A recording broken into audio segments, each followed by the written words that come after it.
En la fresca soledad de la noche, en el huerto de Getsemaní, Jesús enfrentaba la angustia más profunda ante su inminente sacrificio. Rodeado por la oscuridad, se separó de sus discípulos más cercanos, sumergiéndose en una oración ferviente. Con el peso del mundo sobre sus hombros, su conflicto interior era tan intenso que su sudor se convertía en gotas de sangre que caían a la tierra. En su agonía, Jesús buscaba consuelo en su Padre. Padre mío, si es posible, que pase de mí esta copa. Sin embargo, no como yo quiero, sino como tú quieras. A su lado, un ángel del cielo apareció para fortalecerlo, proporcionando un momento de alivio y apoyo celestial en medio de su tormento. Mientras tanto, los discípulos, a pesar de las instrucciones de Jesús de velar y orar, cedían al cansancio y se quedaban dormidos repetidamente.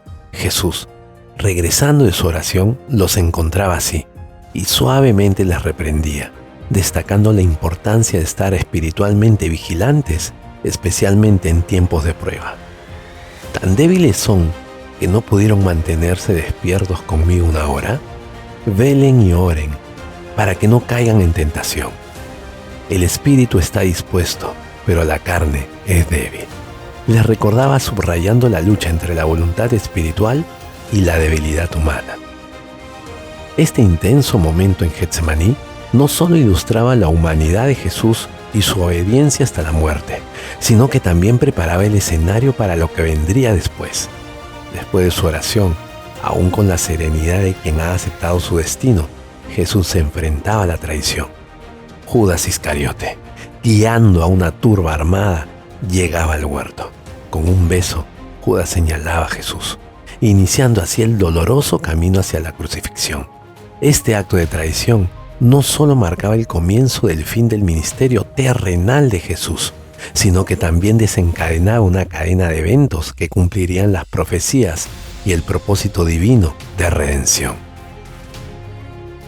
Cada uno de estos momentos, desde la oración angustiada hasta la traición con un beso, estaba cargado de significado teológico y emocional, dibujando un retrato vívido de la pasión de Jesús. Su entrega y sacrificio subrayan la profundidad de su amor por la humanidad y su compromiso inquebrantable con la voluntad del Padre, preparando a los discípulos y a nosotros para las pruebas y triunfos que estaban por venir en el último capítulo de esta historia redentora. Después de la traición en el huerto, el curso de la noche llevó a Jesús ante los líderes religiosos para un juicio apresurado y lleno de irregularidades. En un ambiente cargado de acusaciones falsas, Jesús se mantuvo sereno, su silencio más elocuente que las protestas de inocencia. Los sacerdotes y el Sanedrín buscaban desesperadamente un testimonio convincente contra él, pero sus intentos fracasaban ante la integridad y la verdad de Jesús. Finalmente, el sumo sacerdote, en un acto de frustración, exigió directamente a Jesús que declarara si era el Cristo, el Hijo de Dios. Jesús, confirmando su identidad divina, respondió con firmeza, lo que selló su destino a los ojos de los acusadores. Sería condenado por blasfemia. La mañana siguiente, Jesús fue llevado ante Poncio Pilato, el gobernador romano, único con autoridad para dictar una sentencia de muerte. Los líderes judíos presentaron a Jesús como un revolucionario, una amenaza para el orden romano. Pilato, después de interrogar a Jesús y hallarle sin culpa de los cargos políticos, intentó liberarlo, ofreciendo a la multitud la elección de liberar a Jesús o a Barrabás, un criminal conocido. Movida por los principales sacerdotes y la manipulación de la multitud, la elección cayó en liberar a Barrabás, y la suerte de Jesús quedó decidida: sería crucificado.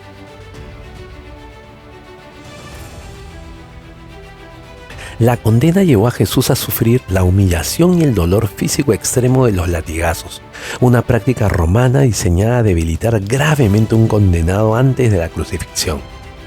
Posteriormente, los soldados romanos, en un cruel acto de burla hacia su afirmación de ser rey, tejieron una corona de espinas y la presionaron sobre su cabeza, vistiéndolo con un manto púrpura. Entre burlas y escarnios, Jesús fue presentado nuevamente ante la multitud, donde Pilato declaró: «He aquí el hombre», intentando tal vez despertar simpatía y humanidad entre los presentes. La vía dolorosa de Jesús comenzó entonces, llevando su propia cruz hacia el Gólgota, lugar de su ejecución. A lo largo del camino soportó no solo el peso físico de la cruz, sino también la vergüenza, el rechazo y el dolor extremo. La crueldad de la multitud se manifestaba en insultos y escupitajos, una dura contraposición al mensaje de amor y perdón que Jesús había predicado. A pesar del intenso sufrimiento, la figura de Jesús emergía aún más grande, encarnando el sacrificio supremo por amor y redención, un preludio al evento más transformador que estaba por ocurrir, su crucifixión y posterior resurrección. A medida que Jesús se acercaba al lugar de la crucifixión, su resistencia física se veía minada por la tortura previa y el agotador viaje con la cruz. Ante la imposibilidad de continuar, Simón de Cirene fue obligado por los soldados a llevar la cruz el resto del camino. La multitud observaba, entre ellos algunos lloraban y lamentaban su suerte, mientras otros lanzaban insultos. Jesús, aún en medio de su dolor, se dirigía a las mujeres de Jerusalén, diciéndoles que no lloraran por él, sino por ellas mismas y por sus hijos, presagiando los tiempos difíciles que estaban por venir para Jerusalén. Al llegar al Gólgota, conocida como el lugar del cráneo, los soldados procedieron con la crucifixión, clavando a Jesús y a dos criminales, uno a cada lado. Mientras Jesús colgaba de la cruz, sus palabras trascendían el inmenso sufrimiento físico. Padre, perdónalos, porque no saben lo que hacen. Mostrando una compasión inquebrantable incluso hacia aquellos que le causaban tanto dolor.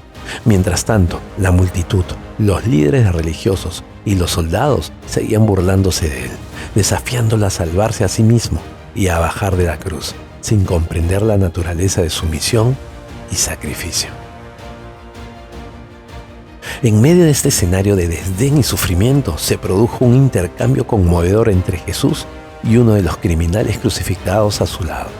Este hombre, reconociendo la inocencia de Jesús y su propia culpabilidad, le pidió a Jesús que se acordara de él cuando viniera en su reino. Jesús, respondiendo con la promesa de salvación y misericordia, le aseguró: de cierto te digo, hoy estarás conmigo en el paraíso. Esta interacción no solo subraya la autoridad de Jesús sobre la vida y la muerte, sino también su disposición a ofrecer redención a aquellos que buscan su misericordia, incluso en sus momentos últimos. El cielo parecía oscurecerse con la gravedad del momento cuando Jesús, al borde de la muerte, exclamó: Elí, Elí, lama sabactani. ¿Qué significa: Dios mío, ¿por qué me has abandonado? Estas palabras, que reflejan un salmo de David, expresaban tanto el sufrimiento humano de Jesús como su profunda conexión con las Escrituras. Poco después, con un último aliento, Jesús declaró: consumado es, y entregando su espíritu, completó su misión redentora. La cortina del templo se rasgó, la tierra tembló, y muchos comenzaron a darse cuenta de la verdadera naturaleza del hombre que acababan de crucificar. Estos eventos no solo marcaron el cumplimiento de las profecías, sino que también prepararon el escenario para su victoriosa resurrección, prometiendo una nueva esperanza y un nuevo comienzo para toda la humanidad. Después de que Jesús expirara en la cruz, un silencio sombrío cayó sobre el Gólgota. Los espectadores, algunos movidos por un repentino temor y otros por una profunda tristeza, comenzaron a dispersarse. Mientras los discípulos de Jesús y algunas mujeres devotas, entre ellas María Magdalena y la madre de Jesús, observaban desde la distancia, sumidas en el dolor. Este momento de desolación se veía intensificado por la oscurecida atmósfera del mediodía, que reflejaba la magnitud del evento que acababa de ocurrir. La naturaleza misma parecía lamentar la muerte del Hijo de Dios, con el sol ocultándose y un temblor de tierra que sacudió el lugar, rompiendo rocas y abriendo tumbas. En este clima de conmoción y desesperanza, José de Arimatea, un miembro del Sanedrín que secretamente había seguido a Jesús, se acercó valientemente a Pilato para pedir el cuerpo de Jesús. Su petición fue concedida, y junto con Nicodemo, otro seguidor de Jesús, bajaron cuidadosamente el cuerpo de la cruz. Envuelto en lino limpio y con aromas según la costumbre judía de sepultura, el cuerpo de Jesús fue trasladado a un sepulcro nuevo, propiedad de José, donde nunca nadie había sido puesto. Este acto de devoción y respeto marcó el comienzo del cumplimiento de la profecía de la resurrección, incluso mientras su cuerpo yacía en la tumba. La tumba fue sellada con una gran piedra y guardias romanos fueron asignados para vigilar el lugar. Debido a las afirmaciones de Jesús de que resucitaría después de 3 días, evitando así que sus seguidores pudieran robar el cuerpo y reclamar una resurrección falsa. Mientras tanto, los discípulos se encontraban en un estado de luto y miedo, escondidos y confundidos sobre el futuro sin su maestro. Sin embargo, la promesa de Jesús sobre su resurrección permanecía como un rayo de esperanza que pronto cambiaría el curso de la historia. Al tercer día, mientras aún estaba oscuro, un evento extraordinario sacudió la madrugada. Un ángel del Señor descendió del cielo, haciendo temblar la tierra y apartando la piedra del sepulcro. Los guardias, superados por el temor, quedaron como muertos.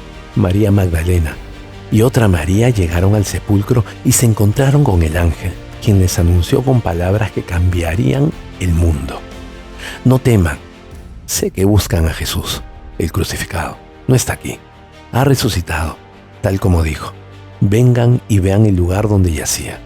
Este mensaje de resurrección no solo validaba todas las enseñanzas y milagros de Jesús, sino que también establecía un nuevo fundamento para la fe cristiana, llenando de alegría y propósito renovado a todos sus seguidores. Con el amanecer brillando sobre el jardín donde se encontraba el sepulcro vacío, María Magdalena corrió a compartir las noticias con los discípulos, su corazón lleno de asombro y confusión. A pesar de su miedo inicial y la incredulidad, Pedro y Juan corrieron hacia el sepulcro para ver por sí mismos. Al llegar, encontraron las vendas de lino en el suelo y el sudario que había cubierto la cabeza de Jesús doblado aparte. La escena hablaba de un evento, no de robo, sino de resurrección meticulosa y divina, marcando un momento decisivo en la fe de los discípulos. Mientras los discípulos procesaban el milagro de la resurrección, Jesús se apareció primero a María Magdalena, cerca del sepulcro. Al principio, ella no lo reconoció, pensando que era el jardinero. Sin embargo, cuando Jesús la llamó por su nombre, María, su reconocimiento fue instantáneo y su respuesta, Raboni, que significa maestro, fue llena de alegría. Este encuentro personal no solo confirmó la realidad de la resurrección, sino que también reforzó el rol crucial que las mujeres jugaron como primeras testigos y mensajeras de este fundamento de la fe cristiana. En las horas y días que siguieron, Jesús se apareció repetidamente a sus discípulos, fortaleciendo su fe y entendimiento del significado de sus enseñanzas y sufrimiento. En una de estas apariciones, en el camino de Emaús, Jesús se unió a 2 de sus seguidores que discutían los recientes eventos. Sin revelar inicialmente su identidad, explicó las escrituras que profetizaban su muerte y resurrección. No fue hasta que partió el pan con ellos en la cena que sus ojos fueron abiertos y reconocieron a Jesús, quien desapareció de su vista, dejándolos maravillados y profundamente transformados. Este periodo de apariciones culminó en una de las más conmovedoras, cuando Jesús se presentó a los discípulos mientras estaban reunidos, mostrándoles sus manos y su costado, prueba de su crucifixión y resurrección. Tomás, uno de los 12, que no había estado presente en la primera aparición y dudaba de los relatos de los otros, fue confrontado directamente por Jesús, quien lo invitó a tocar sus heridas y a no ser incrédulo, sino creyente. Este encuentro no solo disipó cualquier duda entre los discípulos, sino que también nos ofrece una poderosa lección sobre la fe. Aunque no hemos visto, somos llamados a creer. Estas apariciones de Jesús tras su resurrección no solo reafirmaron la fe de sus seguidores, sino que establecieron la base para la expansión del cristianismo, un movimiento que se basaría en la fe en el Cristo resucitado, prometiendo esperanza y renovación para todos los que creen.